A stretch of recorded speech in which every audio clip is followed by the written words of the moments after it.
ఒకప్పుడు ఎడారిలో ఒక గులాబీ మరియు ఒక కాక్టస్ అనే రెండు మొక్కలు ఉండేవి. గులాబీకి పచ్చని ఎర్రటి రంగు, జీవం తొణికిసలాడే రేకులు ఉండేవి.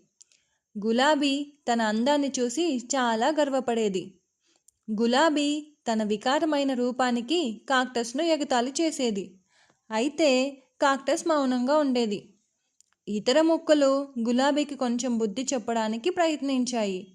కానీ గులాబీ తన గురించి తాను చాలా ఎక్కువగా భావించేది. అయితే వేసవి రాకతో ఎడారిలో మొక్కలకు నీరు లేకుండా ఎండిపోయింది.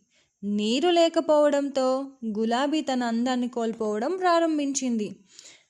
ఒక పక్షి నీటి కోసం కాక్టస్ను తన ముక్కుతో పొడుచుకుంటూ ఉండటం ఆమె చూసింది. తన తప్పులకు గులాబీ సిగ్గుపడింది మరియు కాక్టస్ను కొంచెం నీరు అడిగింది. కాక్టస్ ఆమెకు సహాయం చేయడానికి అంగీకరించింది మరియు వేసవి అంతా స్నేహితురాలుగా గులాబీకి నీరు ఇచ్చింది.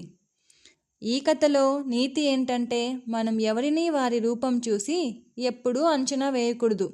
ప్రతి ఒక్కరూ ఒక ప్రత్యేకమైన గుణంతో ఆశీర్వదించబడతారు. మనం ఎవరిని చిన్నబుచ్చకూడదు.